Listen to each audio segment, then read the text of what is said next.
Hello everyone, welcome to Target IES. My name is Mahendra Kumar Ranjan and I have secured all India rank 80 in 2016. हम लोग क्या पढ़ रहे हैं? Control system पढ़ रहे हैं। कंट्रोल सिस्टम का ये कौन सा लेक्चर है? 8वां लेक्चर है। तो इससे पहले जब हमने लेक्चर 7 पढ़ा था, लेक्चर 7 में क्या पढ़ा था? फर्स्ट ऑर्डर सिस्टम का क्या पढ़ा था? फर्स्ट ऑर्डर सिस्टम का यूनिट स्टेप रिस्पॉन्स देखा था। फर्स्ट ऑर्डर सिस्टम का क्या देखा था हमने? Unit step response. Unit step response क्या था उसका? C of T equal to K into 1 minus E to the power minus T by tau into U T. ये था रिस्पॉन्स उसका फर्स्ट ऑर्डर सिस्टम का। इसका ग्राफ क्या बनेगा? समथिंग वैल्यू के आएगी स्टडी स्टेट पे, इस टाइप से स्टार्ट होगा। तो इसके लिए हमने कौन कौन से पैरामीटर देखे थे फर्स्ट ऑर्डर सिस्टम के लिए? पहला देखा था डिले टाइम यानी कि T D, delay time. Second कौन सा देखा था? Rise time, T R, rise time. Third कौन सा देखा था? Settling time, T S. क्या था डिले टाइम का डेफिनेशन? डिले टाइम का डेफिनेशन था अगर कोई किसी भी सिस्टम का रिस्पॉन्स है, उसका स्टडी स्टेट वैल्यू कुछ के है, तो उस सिस्टम को 0.5 के यानी कि 50% ऑफ स्टडी स्टेट वैल्यू पहुंचने में जितना टाइम लगेगा वो क्या हो जाएगा? उसका डिले टाइम हो जाएगा। एग्जाम्पल क्या बताया था आपको डिले टाइम का? कि अगर मेरा फैन है, फैन चल रहा है, उसका फाइनल जो रेगुलेटर वैल्यू है वो 5 नंबर पे 300 आरपीएम आरपीएम है उसका। तो 300 आरपीएम उसका क्या हो गया? एक डिजायर्ड वैल्यू हो गया कि 300 आरपीएम पे चलना चाहिए वो। तो 300 जैसे ही आप चालू करोगे उसको तो डायरेक्टली 300 पे तो पहुंचेगा नहीं। तो 300 से यानी कि 150 तक पहुंचने में जितना टाइम लगेगा फैन को, वो क्या हो जाएगा? आपका एक डिले टाइम हो जाएगा फैन का। तो किसी भी सिस्टम का डिले टाइम कैसे कैलकुलेट करना है? कि कोई सिस्टम है, उसका स्टडी स्टेट पे कुछ वैल्यू है, तो उस वैल्यू का 50% तक पहुंचने में सिस्टम को जो टाइम लगेगा वो क्या हो जाएगा? डिले टाइम हो जाएगा। देन राइज टाइम क्या था? राइज टाइम था कि कोई भी सिस्टम है, उसका जो वैल्यू है 10% से 90% तक पहुंचने में जो टाइम लगेगा वो क्या हो जाएगा? राइज टाइम हो जाएगा। इसका क्या आया था? T2 माइनस T1, यानी कि कोई रिस्पॉन्स है, यहाँ पर इसकी वैल्यू 90% हो रही है और यहाँ पर T1 पर 10% है, तो जो टोटल डिफरेंस होगा वो क्या हो जाएगा? T2 minus T1। तो ये राइज टाइम आ गया था। Then settling time. Settling time कैसे निकालना है? सेटलिंग टाइम कैसे निकाल रहे थे हम लोग? एरर बैंड से निकाल रहे थे। सेटलिंग टाइम क्या होता है? कि मेरा जो सिस्टम का रिस्पॉन्स है स्टडी स्टेट वैल्यू को रीच कर ले, लेकिन आइडियली ऐसा पॉसिबल है, प्रैक्टिकली ऐसा पॉसिबल नहीं है। क्यों नहीं है? क्योंकि कुछ ना कुछ तो एरर आएगी सिस्टम में, कुछ ना कुछ एरर आएगी, तो वो एरर बैंड दिया रहेगा आपको। जैसे आपको 2% का एरर बैंड दिया है तो क्या होगा? सिस्टम 98% पहुंच जाएगा स्टडी स्टेट की वैल्यू। तो कैसे कैलकुलेट कर रहे थे हम सेटलिंग टाइम? इसका 0.98 K equal to K into 1 minus E to the power minus T S by tau. इसमें सी टी की वैल्यू क्या? 0.98 की हो जाएगी, क्योंकि 98% वो रीच कर रहा है। अगर 2% का एरर बैंड है तो इसका मतलब यही हुआ। तो इससे टी एस की वैल्यू आ जाएगी, वो सेटलिंग टाइम होता है। तो सेटलिंग टाइम जब भी आपसे पूछेगा तो आपको एरर बैंड दिया रहेगा। अगर एरर बैंड नहीं दिया है तो आप लोगों को 2% ही लेके चलना है। इतना समझ गए आप लोग? तो आज हमने क्या देख लिया था? पहले पूरा फर्स्ट ऑर्डर सिस्टम देख लिया। आज हम लोग क्या पढ़ेंगे? Time response parameter second order system के लिए। ये इंपॉर्टेंट है, फर्स्ट ऑर्डर भी इंपॉर्टेंट है और सेकेंड ऑर्डर तो और ज़्यादा इंपॉर्टेंट है उससे, क्योंकि सेकेंड ऑर्डर से मोस्टली न्यूमेरिकल आते हैं। सबसे पहले देख लेते हैं हम सेकेंड ऑर्डर सिस्टम के पैरामीटर कौन कौन से होंगे। कौन कौन से पैरामीटर जो फर्स्ट ऑर्डर सिस्टम में है वो सेकंड ऑर्डर में होंगे, और सेकंड ऑर्डर में एक्स्ट्रा कौन कौन से आ जाएंगे, क्योंकि फर्स्ट ऑर्डर में क्या है? कोई ऑसिलेशन नहीं है, ये डायरेक्टली विदाउट ऑसिलेशन है, क्योंकि कोई साइन वाले टर्म नहीं है। सेकंड ऑर्डर सिस्टम का रिस्पॉन्स क्या था हमारा? वो हमने ऑलरेडी कल देख चुके हैं, और जीटा की डिफरेंस वैल्यू के लिए हम पढ़ चुके हैं। तो आज हम देख लेते हैं उसको दोबारा से और उसके पैरामीटर देख लेते हैं। तो हमारा सेकेंड ऑर्डर सिस्टम का रिस्पॉन्स क्या आया था? यूनिट स्टेप रिस्पॉन्स, क्योंकि हमने फर्स्ट ऑर्डर में भी किसके लिए पढ़ा है? यूनिट स्टेप के लिए पढ़ा है। तो सेकंड ऑर्डर में किसके लिए देखेंगे? यूनिट स्टेप रिस्पॉन्स देखेंगे। तो कल जो हमने किया था उसकी वैल्यू क्या आई थी? C of T equal to 1 minus E to the power minus zeta omega N divided by root of 1 minus zeta square into क्या था? Sine omega D T plus theta. ये आया था हमारा, जिसमें ओमेगा डी की वैल्यू क्या थी? Omega D equal to omega N root of 1 minus zeta square and theta equal to क्या था? Cos inverse zeta. ये था थीटा इक्वल टू क्या था? Cos inverse zeta. अब इसका रिस्पॉन्स हम पहले बना लेते हैं। रिस्पॉन्स किस टाइप का बन रहा था हमने कल ऑलरेडी देखा था रिस्पॉन्स के बाद ही हम क्या देखेंगे, उसके पैरामीटर देखेंगे, क्योंकि उससे आपको क्लियर हो जाएगा कि क्या मेरा डिले टाइम होगा, क्या राइज टाइम होगा, क्या सेटलिंग टाइम होगा, क्या पीक टाइम होगा, क्या पीक ओवरशूट टाइम होगा, वो देख लेते हैं उसका।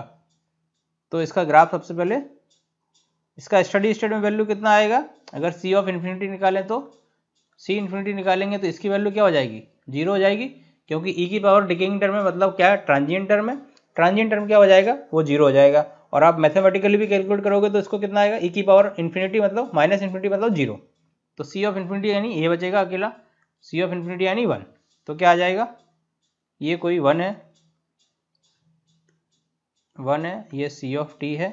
स्टार्ट कहाँ से होगा, जब सी ऑफ 0 वैल्यू आप कैलकुलेट करोगे, सी ऑफ 0 की वैल्यू कैलकुलेट करोगे तो क्या हो जाएगा, ए की पावर 0, ए की पावर 0 मीन्स 1 माइनस 1 यानी कि कितना 0, तो ये 0 से स्टार्ट होगा और ऑसिलेशन आएंगे क्योंकि साइन वाली टर्म है, और इस टाइप का ये बन जाएगा, ये 0 हो जाएगा, इधर स्टडी स्टेट में जाके 1 हो जाएगा। तो क्या आ गया, ये सी ऑफ टी आ गया, C of T with respect to time के हिसाब से इस टाइप से वेरी कर रहा। तो ये क्या आ गया, इसका ग्राफ आ गया। अब हम इसके पैरामीटर देख लेते हैं, कितने पैरामीटर निकाल लें और कौन कौन से पैरामीटर निकाल लें। डिले टाइम की डेफिनेशन आपको पता है, राइज टाइम की डेफिनेशन आपको पता है, एंड सेटलिंग टाइम की डेफिनेशन आपको पता है। अदर जो पैरामीटर होंगे उनकी डेफिनेशन बता देंगे और उनका फॉर्मूला क्या निकलेगा, कैसे कैलकुलेट करना है फॉर्मूले को, वो भी बता देंगे। तो ये किसका रिस्पॉन्स है, हमारा सेकेंड ऑर्डर सिस्टम का यूनिट स्टेप रिस्पॉन्स है। ये कब है, जब जीटा की वैल्यू कब है, 0 से 1 के बीच में, ये जरूर याद रखना, ये जीटा की वैल्यू 0 से 1 के बीच में जो है उसके लिए ये वाला रिस्पॉन्स है। अब डिले टाइम की डेफिनेशन हमने क्या पढ़ी है कि क्या है, जो इसका स्टडी स्टेट में वैल्यू है उस वैल्यू को 50% रीच करने में जितना टाइम लगेगा वो क्या हो जाएगा, डिले टाइम हो जाएगा। तो इसका 50% क्या है, इन्फिनिटी पे वैल्यू ये है, 0 पे वैल्यू ये है, एंड ये कोई पीक वैल्यू है, उसको हमने टीपी सी टीपी बोल दिया। टीपी मतलब कोई टाइम टीपी होगा उस पर वैल्यू ये आ रही है, तो ये टीपी हो गया। तो डिले टाइम जो होगा वो यहाँ होगा कहीं, यानी कि 50% वैल्यू रीच करने में, तो ये क्या हो जाएगा, सी ऑफ टी इक्वल टू कितना 0.5 हो जाएगा, क्योंकि ये स्टडी स्टेट वैल्यू 1 है, तो 0.5 जब रीच करेगा तो उस वैल्यू को क्या बोलेंगे, उस टाइम को क्या बोलेंगे, टीडी बोलेंगे। टीडी मतलब डिले टाइम। डेफिनेशन इसकी सेम ही है जो हम ऑलरेडी किसमें पढ़ चुके हैं, फर्स्ट ऑर्डर सिस्टम में पढ़ चुके हैं। तो डेफिनेशन लिखने से कोई मतलब नहीं है। अभी क्या करना है, हम कैसे कैलकुलेट कर रहे थे डिले टाइम को, सी ऑफ टी की जगह इस इक्वेशन में 0.5 पुट करेंगे एंड टी की जगह क्या पुट कर देंगे, टीडी। टीडी मतलब डिले टाइम, तो इसमें रख देते हैं और आंसर टीडी का फॉर्मूला निकाल लेते हैं। तो अब क्या करेंगे, इस इक्वेशन पुट कर देंगे सी ऑफ टी की वैल्यू, तो टीडी की वैल्यू आ जाएगी। तो क्या हो जाएगा, 0.5 equal to 1 minus E to the power minus zeta omega N divided by root of 1 minus zeta square into sine omega D, और टी की जगह क्या हो जाएगा, टी डी हो जाएगा डिले टाइम, प्लस क्या थीटा, यही है। अब इसको सिंप्लीफाई कर लेंगे इक्वेशन को, तो क्या हो जाएगा, ये 0.5 बचेगा, minus of 0.5 equal to minus E to the power minus zeta omega N divided by 1 minus zeta square sine omega D T D plus theta, ये आ जाएगा, माइनस से माइनस कैंसिल, ये इक्वेशन बन गई। अब इसको सॉल्व कर लेंगे। जब आप इसको सॉल्व करोगे तो जो टी डी की वैल्यू आएगी 1 plus 0.7 zeta divided by omega N, ये आपका डिले टाइम का डेफिनेशन फॉर्मूला हो गया, डिले टाइम। अब इसमें ये जरूर याद रखना, इसको जब आप सॉल्व करोगे तो बहुत लंबा इसका जो है न्यूमेरिकल सॉल्यूशन है, काफ़ी टाइम लगता है उसको सॉल्व करने में, इसलिए आपको डायरेक्टली फॉर्मूला बता दिया है। इसको आप याद कर लेना क्योंकि ये बहुत इंपॉर्टेंट फॉर्मूला है। डायरेक्टली आपसे न्यूमेरिकल दे देगा, उसमें जीटा दिया रहेगा, ओमेगा एन दिया रहेगा, आपको डिले टाइम निकालना है। तो एक सिंपल सा फॉर्मूला है 1 plus 0.7 zeta divided by omega N, ये क्या हो गया, डिले टाइम हो गया। किसका हो गया, ये सेकेंड ऑर्डर सिस्टम का। फर्स्ट ऑर्डर सिस्टम का क्या आ रहा था हमारा, वो फर्स्ट ऑर्डर सिस्टम के लिए है, और ये जो आ रहा है वो किसके लिए, सेकंड ऑर्डर सिस्टम के लिए।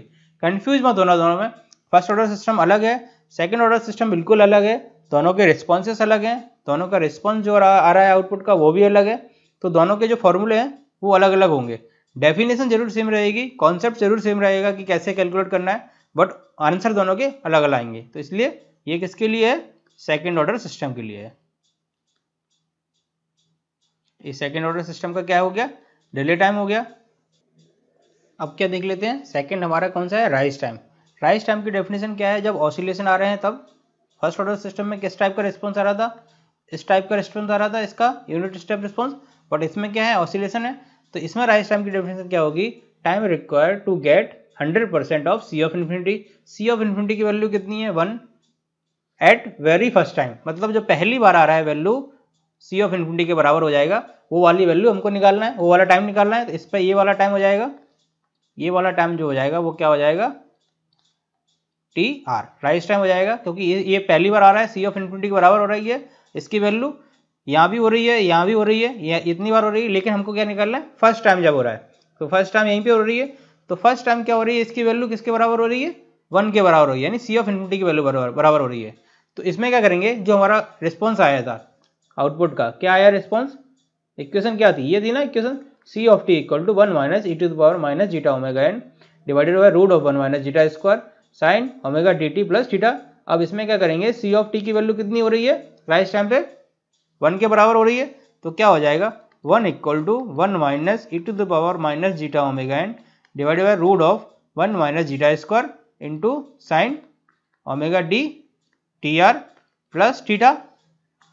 टी की जगह टी आर पुट कर गया, तो 1 से 1 गया, तो ये क्या हो जाएगा, 0 को इक्वल टू हो जाएगा, जो भी आएगा क्या, e to the power minus zeta omega N divided by root of 1 minus zeta square sine omega D T R plus theta. अब ये बताओ ई की इसकी ए वैल्यू कब जीरो होगी, ये दोनों जीरो के बराबर हैं, ई की पावर वाली टर्म एंड साइन वाली टर्म, तो कोई एक टर्म तो जीरो होगी, तभी इसकी वैल्यू क्या आएगी, जीरो आएगी, मल्टीप्लाई है। तो ये की ई की पावर वाली टर्म कब जीरो होगा, जब ई की पावर क्या होगा, इन्फिनिटी जीरो होगा। और साइन थीटा की वैल्यू जीरो कब होगी, जब थीटा की वैल्यू क्या हो, एन पाई हो, क्योंकि पाई पे वैल्यू क्या हो जाती है साइन की, जीरो। जब N equal to zero put कर दोगे, साइन जीरो की वैल्यू क्या होती है, साइन जीरो जीरो, साइन 180 कितना होता है, जीरो होता है, यानी कि इसकी वैल्यू जीरो होनी चाहिए। ये थीटा है, इसके लिए क्या है theta, omega D into T R plus theta की वैल्यू क्या होनी चाहिए, एन पाई के बराबर हो जाए। एन पाई के बराबर हो जाए तो इसका मतलब क्या हो गया, ओमेगा डी टी आर की वैल्यू क्या हो गया, एन पाई माइनस थीटा हो गया। तो इससे जो ओमेगा डी टी आर की वैल्यू आएगी वो क्या आएगी, T R equal to N pi minus theta divided by क्या हो जाएगा, ओमेगा डी। ये आ गया किसका, राइज टाइम का फॉर्मूला, वेरी इंपॉर्टेंट फॉर्मूला है। डिले टाइम का फॉर्मूला क्या आया था, 1 plus 0.7 zeta divided by omega N. Rise time का फॉर्मूला क्या आया, N pi minus theta divided by omega D. बहुत ज़्यादा इंपॉर्टेंट है दोनों फॉर्मूले, याद कर लेना, ये तो आप पक्का आने वाले हैं इनसे न्यूमेरिकल। क्या है, राइज टाइम का ये आ गया, ये किसके लिए पढ़ रहा है, सेकंड ऑर्डर सिस्टम के लिए पढ़ रहा है। फर्स्ट ऑर्डर से आप कंपेयर मत करना बिल्कुल भी, नहीं तो कंफ्यूज हो जाओगे। फर्स्ट ऑर्डर के फॉर्मूले अलग हैं, उनको कैलकुलेशन करने का तरीका अलग है, क्योंकि उनमें क्या नहीं आ रहा था, ऑसिलेशन नहीं था कुछ भी। तो ये क्या हो गया, राइज टाइम का फॉर्मूला हो गया किसके लिए, सेकंड ऑर्डर सिस्टम के लिए, जब उसका क्या है, यूनिट स्टेप रिस्पॉन्स इस टाइप का है। तो क्या आ गया, T R equal to N pi minus theta divided by omega D. अब ये देखो, ये जो फॉर्मूला आया इसमें क्या हो रहा है, एन की डिफरेंट वैल्यू हो रही है, एन की डिफरेंट वैल्यू मतलब यहाँ पर भी जीरो, और इसकी सी ऑफ इन्फिनिटी की वैल्यू 1 के बराबर हो रही है, ये सी ऑफ टी की वैल्यू 1 के बराबर हो रही है, जो स्टेडी स्टेट के बराबर हो रही है। तो एन की ये क्या हो गया, N equal to 1, N equal to 2, N equal to 3, ये एन की डिफरेंट वैल्यू के लिए हो रहा है। तो हमको क्या वेरी फर्स्ट चाहिए, यानी पहले ही चाहिए, ये क्या जनरल फॉर्मूला आ गया। तो इसमें एन इक्वल टू क्या पुट कर देंगे, 1 पुट कर देंगे, तो क्या आएगी टी आर की वैल्यू, राइज टाइम की value, T R equal to pi minus theta divided by omega D. अगर आपको सेकंड पूछता कि सेकंड टाइम कब आएगा, तो एन इक्वल टू क्या पुट कर देंगे, 2 पुट कर देंगे, एन इक्वल टू 3 पुट कर देंगे।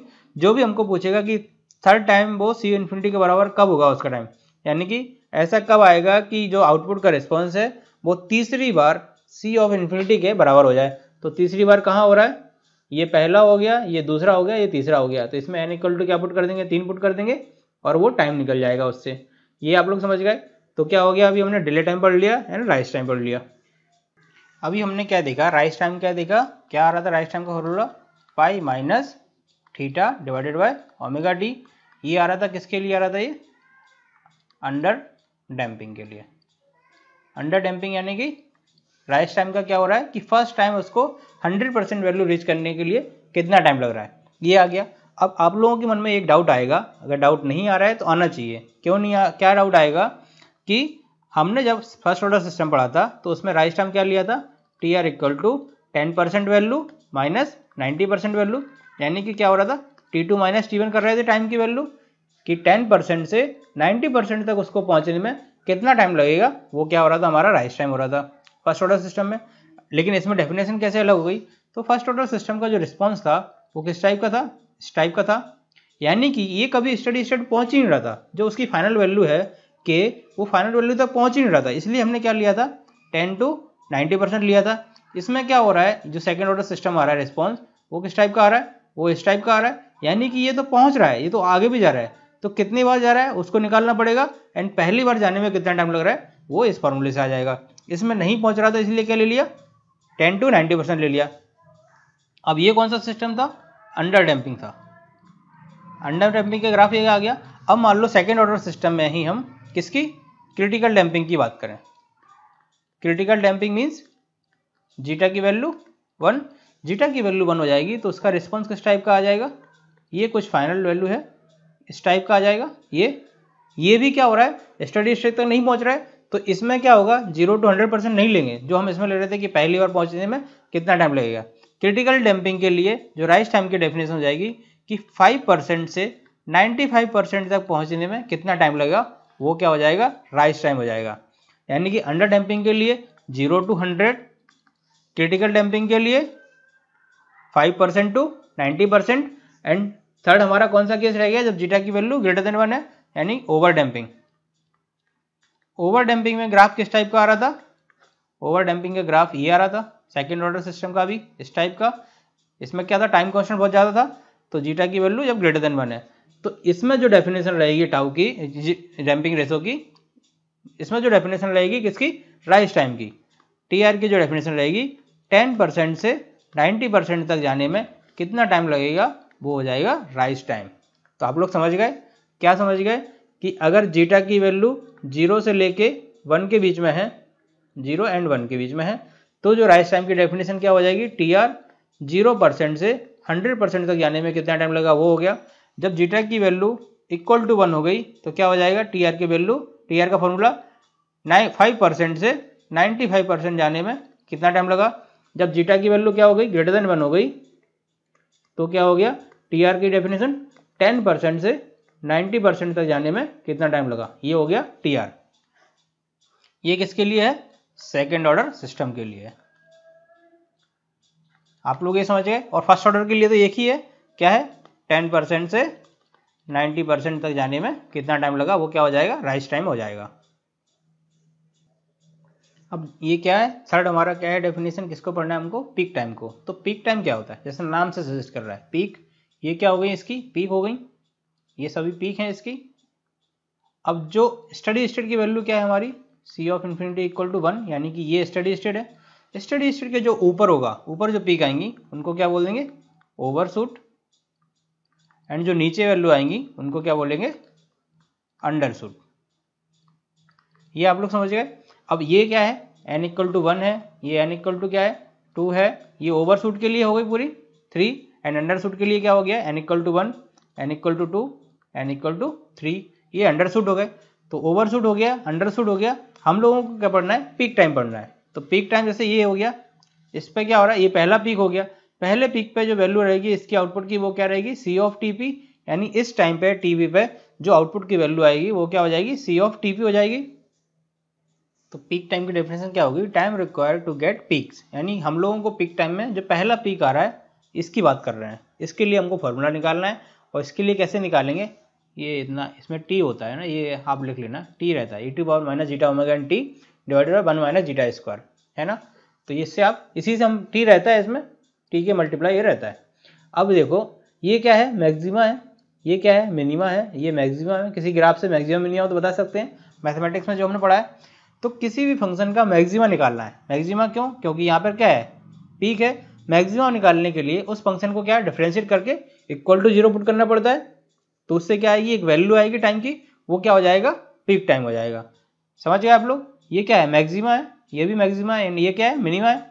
तो अभी हमको पीक निकालना है, पीक निकालना मतलब जो पहला पीक आ रहा है, पहला क्या आ रहा है, ओवरशूट आ रहा है। ओवरशूट निकालने के लिए मैक्सिमा है, मैक्सिमा यानी कि जो फंक्शन है इसको क्या करना पड़ेगा, पहले t equal to T P put कर देंगे, देन उसको डिफ्रेंशिएट कर देंगे, तो उसका जो वैल्यू आएगा टीपी का, वो क्या हो जाएगा, टाइम हो जाएगा कि उस टाइम पे हमारा मैक्सिमा आ रहा है, यानी कि पीक आ रहा है।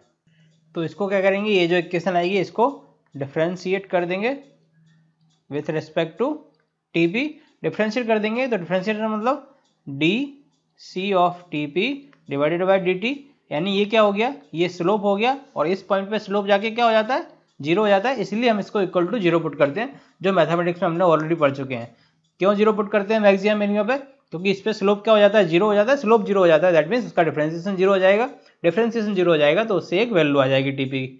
तो आप जब इसको सॉल्व करेंगे तो जो टीपी की वैल्यू आएगी आपकी, तो क्या आ जाएगा, TP equal to n pi by omega D, ये इसकी वैल्यू आ जाएगी। ये भी फॉर्मूला इंपॉर्टेंट है। ये क्या आ गया, पीक टाइम आ गया। n क्या करेगा, कौन सा पीक निकालना है, अगर फर्स्ट निकालना है तो n इक्वल टू 1 पुट कर देंगे, सेकंड निकालना है तो n इक्वल टू 2 पुट कर देंगे। क्या आया हमारा पीक टाइम का formula, TP equal to n pi by omega D. अब ये किसके लिए निकाला हमने, कैसे निकाला, डिफरेंशिएट करके निकाला। डिफरेंशिएट करके निकाला तो जो n की वैल्यू क्या रहेगी, 1 2 3 इस टाइप से रहेगी, लेकिन वो 1 2 3 क्या रहेगा, तो ये किसके लिए है, ये टीपी की जो फॉर्मूला है ये मैक्सिमम के लिए भी है और मिनिमम के लिए भी है। तो यानी कि n इक्वल टू 1 इधर, n इक्वल टू 2 इधर, n इक्वल टू 3 इधर। ये आप लोग समझ गए 1 2 3 ऐसा क्यों लिया है, क्योंकि हम क्या मिनिमम भी निकालते तो क्या उसको डिफरेंशिएट करके ही निकालते, बिल्कुल, क्योंकि डिफरेंशिएट क्यों करते, क्योंकि इधर भी आके क्या हो रही है, स्लोप 0 हो रही है, स्लोप 0 हो रही है तो या तो मैक्सिमम हो गया या मिनिमम होगा। तो ये हर किसी उसके लिए वैलिड है। पहला ओवरशूट कब आएगा, जब n इक्वल टू 1 होगा। पहला अंडरशूट कब आएगा, जब n इक्वल टू 2 होगा। अंडरशूट निकालने के लिए टीपी की वैल्यू क्या हो जाएगी, 2 पाई बाय ओमेगा डी। और सेकेंड ओवरशूट कब आएगा, जब n इक्वल टू 3 होगा। तो n की वैल्यू ऐसा ही पुट करना है। अगर वो आपको न्यूमेरिकल में पूछ रहा है कि पहला अंडरशूट आने के लिए जो पीक टाइम होगा वो क्या होगा, तो पहला अंडरशूट पूछ रहा है तो n इक्वल टू 2 पुट करके जो टीपी के फॉर्मूला आ जाएगा 2 पाई बाय ओमेगा डी, इससे निकालना है। समझ गए आप लोग कि n की वैल्यू कैसे लेना है, n equal to 1 2 3 then n equal to 4 n equal to 5, यानी कि जो ओवरशूट पे आएगा वो n की ऑड वैल्यू आएंगी, जो अंडरशूट के लिए बोलेगा तो n की इवन्स वैल्यू आएंगी। ये समझ गए आप लोग, 2 4 6 इस टाइप से आता जाएगा। तो 2 4 6 में अंडरशूट, 1 3 5 यानी कि ओवरशूट। अब कौन सी टर्मिनोलॉजी पढ़ लेते हैं, peak overshoot and peak overshoot, maximum overshoot and peak overshoot. तो maximum overshoot and peak overshoot दोनों सेम होते हैं, बस अलग अलग वर्डिंग है। क्या है हमारा जो फाइनल वैल्यू हमको क्या चाहिए, डिजायर्ड हमारा स्टडी स्टेट पे क्या आ जाना चाहिए, सी ऑफ इन्फिनिटी की वैल्यू 1 हो जानी चाहिए। लेकिन इस टाइम पे क्या हो रहा है, ये इतने से आगे निकल गई है, दैट मीन्स ये ज़्यादा हो गया है इसकी वैल्यू। ये किस टाइम पे ज़्यादा हो रहा है, सी टीपी पे जा रहा है, टीपी पे जो वैल्यू आ रही है सी ऑफ टीपी आ रहा है। तो क्या हमको परसेंटेज मैक्सिमम ओवरशूट निकालना पड़ता है, परसेंटेज मतलब रिलेटिव किससे रिलेट कर रहे हैं हम, कि जो ये वैल्यू है हमारी सी ऑफ इन्फिनिटी की वैल्यू, इससे हम रिलेट कर रहे हैं कि कितना ज़्यादा है कितना कम है। तो कितना ज़्यादा और कितना कम है उसके लिए कैसे निकालेंगे, percentage maximum overshoot equal to कितना हो जाएगा, सी ऑफ टीपी की जो वैल्यू रहेगी, C of TP minus C of infinity की जो वैल्यू आ रही है उसी से हम कंपेयर कर रहे हैं, C of infinity divided by relative किसके है, सी ऑफ इन्फिनिटी के कंपेरिजन में निकाल रहे हैं, मल्टीप्लाई बाय 100। ये किस में आ जाएगा, परसेंटेज के फॉर्म में आ जाएगा। अगर डायरेक्ट आपको बिना परसेंटेज के पूछ रहा है तो आपको इसी को लेना है अकेला।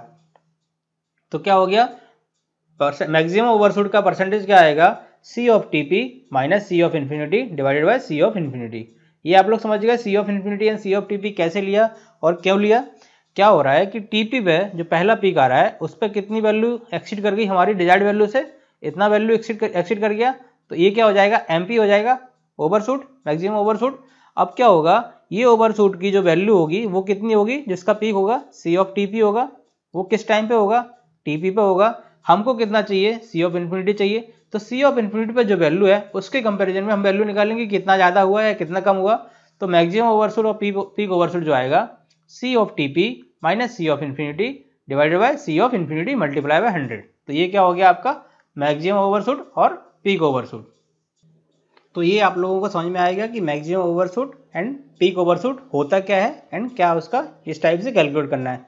अब ये बताओ सी ऑफ टीपी की जो वैल्यू आएगी वो क्या होगी, जो इस टाइम पे क्या होगा, टाइम की वैल्यू क्या रहेगी, टी इक्वल टू टीपी।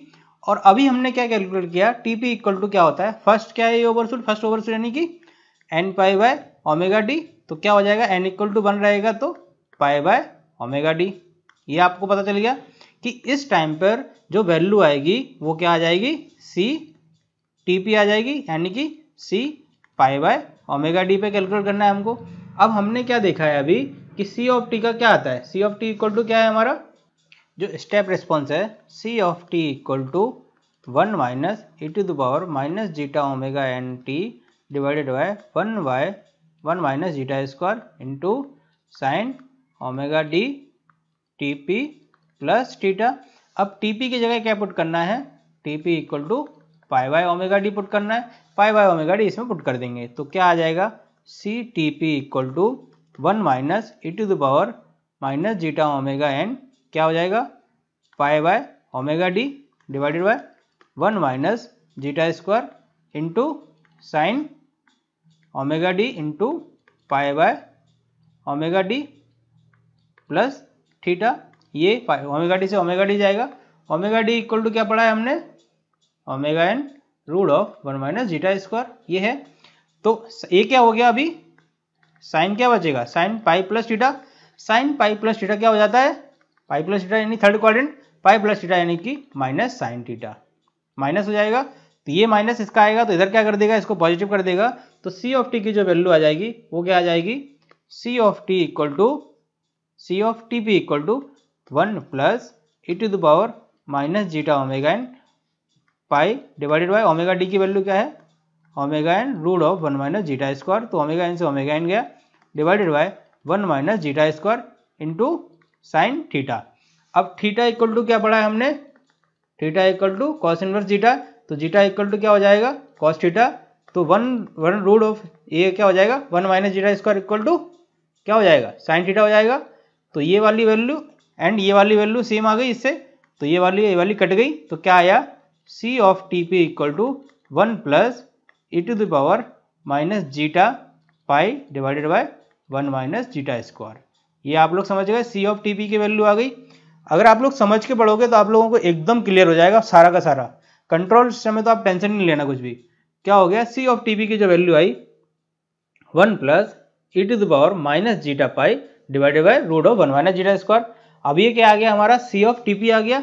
अब हमको क्या और वैल्यू चाहिए सी इन्फिनिटी की वैल्यू चाहिए तो हमारा जो मैक्सिमम ओवरशूट है परसेंटेज एम पी वो हम निकाल लेंगे। तो अब ये देखो सी ऑफ टी पी हमारा आ गया सी ऑफ टी पी ये आ गया ये है सी ऑफ इन्फिनिटी की वैल्यू कितनी है हमारी यूनिट स्टेप रिस्पॉन्स के लिए सी ऑफ इन्फिनिटी इक्वल टू क्या है 1 है एंड नीचे भी क्या है सी ऑफ इन्फिनिटी यानी 1 है तो और इसको मैक्सिमम ओवरशूट को निकाल लेते हैं। अब क्या आएगा तो उसका अब ये आया है सी ऑफ टी पी की वैल्यू तो सी ऑफ टी पी की वैल्यू इसमें पुट कर देंगे तो क्या आ जाएगा percentage M P equal to 1 plus E to the power minus pi zeta divided by 1 minus zeta square minus 1 क्योंकि सी ऑफ इन्फिनिटी की वैल्यू कितनी है 1 तो इस 1 से ये वाला बन गया मल्टीप्लाई 100 यानी कि परसेंटेज में चल रहा है तो जो परसेंटेज एम पी का आ जाएगा E to the power minus pi zeta divided by 1 minus zeta square. ये क्या आ गया इसका फॉर्मूला आ गया। ये हम लोगों ने क्या ड्राइव कर लिया तो आप लोग डायरेक्टली याद भी कर सकते हैं E to the power minus pi zeta divided by 1 minus zeta square E to की पावर में ही है ये पूरा इतना है ना इस टाइप से लिखा है वो pi zeta root of 1 minus zeta square है ना ये मल्टीप्लाई बाय 100 तो ये क्या आ गया आपका परसेंटेज ओवरशूट आ गया आपका एम पी का वैल्यू समझ गए आप लोग। तो ये क्या निकल गया हमारा peak overshoot and maximum overshoot आ गया। तो हमने कौन कौन सा पढ़ लिया अभी डिले टाइम पढ़ लिया राइज टाइम पढ़ लिया एंड परसेंटेज ओवरशूट पढ़ लिया और कौन सा पढ़ लिया पीक टाइम पढ़ लिया। 4 अभी हमने टर्मिनोलॉजी पढ़ ली है। अभी ये किसके लिए निकाल लिया हमने मैक्सिमम ओवरशूट के लिए। ओवरशूट के लिए हमारा आ गया ओवरशूट के लिए हमने जो टी की वैल्यू पुट की T equal to T P क्या हो जाएगा पाई बाय ओमेगा डी। अगर वो आपसे पूछता कि अंडरशूट क्या होता तो अंडरशूट को आप कैसे कैलकुलेट करते जो हम टी की वैल्यू पुट करते वो क्या हो जाता एन इक्वल टू 2 हो जाता दैट मीन्स टी की वैल्यू क्या हो जाती 2 पाई बाय ओमेगा डी। समझ गए ये आप लोग क्या करना है आपको ये देखना है कि आपको पूछ क्या रहा है उसके हिसाब से आपको उसको कैलकुलेट करना है। यानी कि अगर वो पहला अंडरशूट पूछेगा कि पहले अंडरशूट का क्या होगा वैल्यू तो अंडरशूट का जो वैल्यू होगा मैक्सिमम अंडरशूट तो वो क्या होगा T equal to 2 pi put करेंगे T equal to 2 pi put करेंगे और उससे कैलकुलेट करेंगे T equal to 2 pi calculate करने के बाद कैलकुलेट कर लेंगे हम पूरा हमारा जो आएगा टाइम मैक्सिमम अंडरशूट ये हो जाएगा। अगर वो सेकंड अंडरशूट कब आएगा या सेकंड ओवरशूट कब आएगा, सेकंड ओवरशूट पूछेगा तो क्या होगा, n इक्वल टू 3 पुट करना पड़ेगा। n इक्वल टू 3 पुट करके उसका जो वैल्यू आएगा वो हम निकाल लेंगे। कैसे, n इक्वल टू 3 पुट करेंगे तो t की वैल्यू क्या हो जाएगी 3 पाई बाय ओमेगा डी, और 3 पाई बाय ओमेगा डी जो हमारा इक्वेशन है स्टेप रिस्पॉन्स का, क्या इक्वेशन है, c of t equal to 1 minus E to the power minus zeta omega N T divided by 1 minus zeta square into sine omega D T plus theta.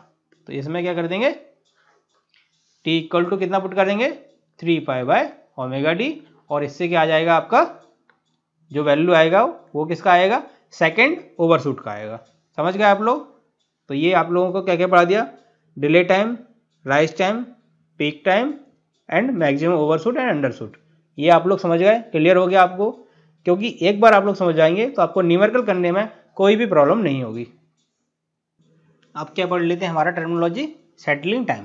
Settling time हमने जब first order system पढ़ रहे थे तो उसमें निकाला था, क्या निकाला था कि एरर बैंड अगर 2% दिया है, 5% दिया है, 0% दिया है तो सेटलिंग टाइम का क्या होगा वैल्यू। 2% दिया है तो सेटलिंग टाइम कितना आ रहा था, 4 टाउ आ रहा था। 5% दिया है तो सेटलिंग टाइम 3 टाउ आ रहा था। एंड जब 0% दिया है तो ये क्या कितना आ रहा था, 5 टाउ आ रहा था। ये क्या होता है, आइडियल केस होता है। ये आपको बहुत ही कम पूछता है, ज़्यादा न्यूमेरिकल में ये आता है क्योंकि प्रैक्टिकल चीज़ें आपको गेट में पूछी जाती हैं जो प्रैक्टिकली होता है। तो क्या हो गया, 2% एरर बैंड होगा और 5% एरर बैंड होगा, तो उसके लिए सेटलिंग टाइम क्या होगा, 4 टाइम होगा एंड 3 टाइम होगा। अब हमने क्या देखा है कि सेकेंड ऑर्डर सिस्टम का जो स्टेप रिस्पॉन्स है वो क्या आ रहा था हमारा, उसका value c of t equal to कितना है, c of t equal to 1 minus E to the power minus zeta omega N T divided by 1 minus zeta square into sine omega D T plus theta, ये आ रहा था हमारा। अब इसका time constant क्या है, हमने देखा ऑलरेडी, टाउ इक्वल टू कितना आ रहा था 1 अपॉन जीटा ओमेगा एन। ये हम लोग ऑलरेडी पढ़ चुके हैं कि टाइम कांस्टेंट क्या आएगा कौन से केस में, जब सिस्टम का रिस्पॉन्स किस टाइप का होगा उस केस में टाइम कांस्टेंट क्या आएगा, वो हम ऑलरेडी पढ़ चुके हैं लास्ट 2 लेक्चर पहले, शायद चौथे या 5वें लेक्चर में पढ़ा हमने। तो क्या हो गया 1 अपॉन जीटा ओमेगा एन।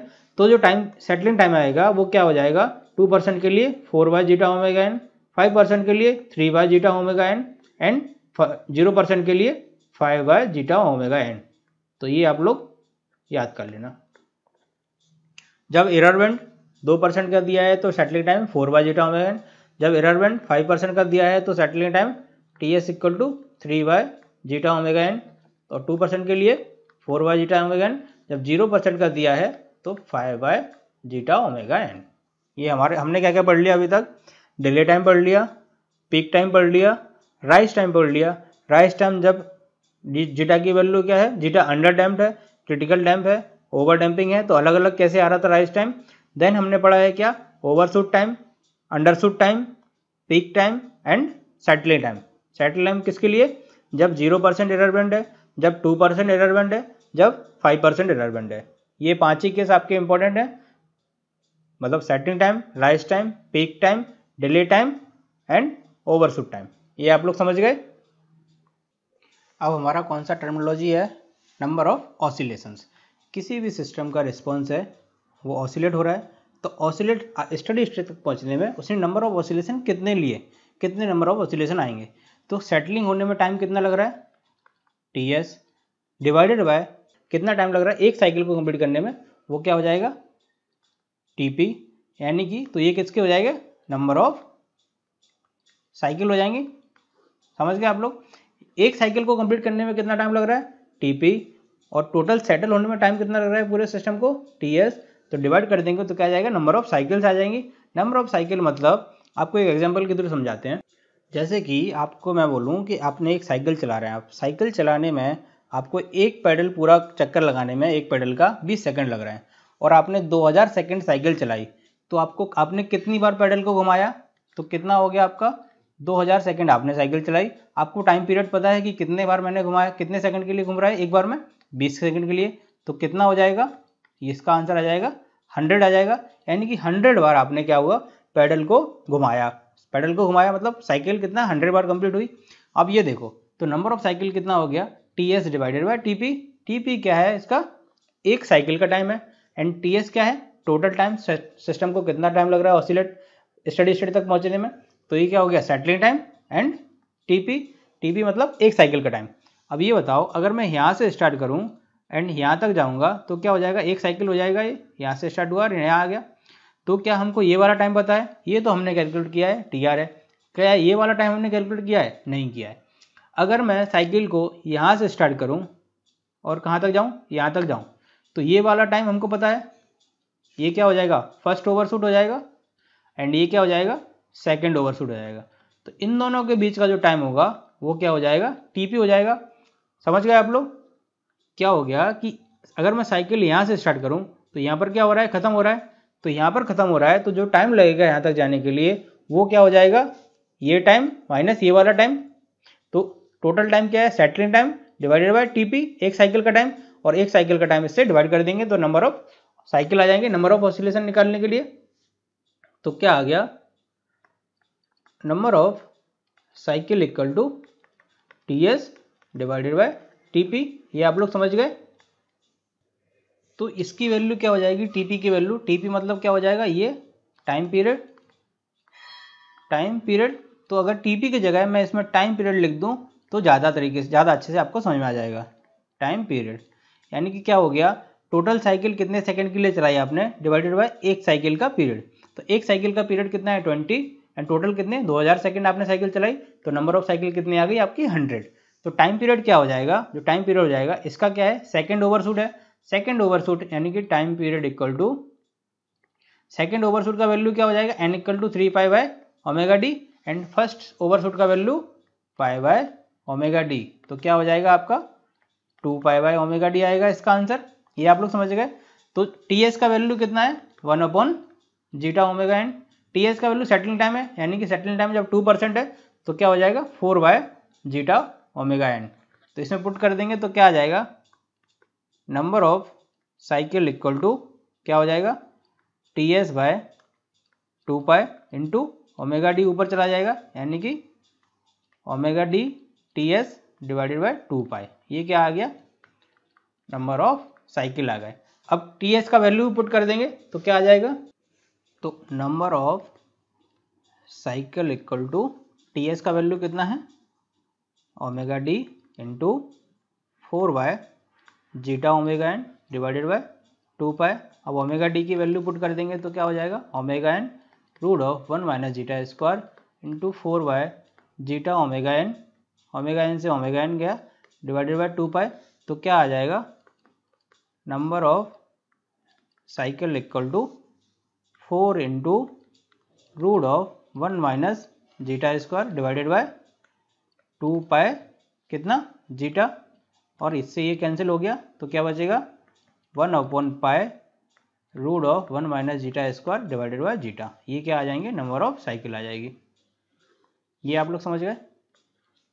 ये 2 पाई आएगा ना, 2 बचेगा, 2 से 2 कैंसिल होगा तो 2 by pi 1 root of 1 minus zeta square divided by zeta. ये नंबर ऑफ साइकिल आ गया आपको। तो ये आप लोग समझ गए। अब हम क्या न्यूमेरिकल पर स्विच करेंगे। हमने थ्योरी अभी तक पढ़ ली, कितने टाइम निकाल लिए, 6 नंबर ऑफ टर्मिनोलॉजी पढ़ ली फॉर सेकेंड ऑर्डर सिस्टम। पहला क्या पढ़ा, डिले टाइम। सेकंड क्या पढ़ा, राइज टाइम। थर्ड क्या पढ़ा, पीक टाइम। फोर्थ क्या पढ़ा, पीक ओवरशूट टाइम। फिफ्थ क्या पढ़ा हमने, फिफ्थ पढ़ा सेटलिंग टाइम। और 6 हमारा क्या हो गया, नंबर ऑफ ऑसिलेशन। तो ये 6 के 6 फार्मूले आप याद कर लेना। अब हम क्या न्यूमेरिकल करेंगे अगले लेक्चर में। आज के लिए इतना ही, थैंक यू।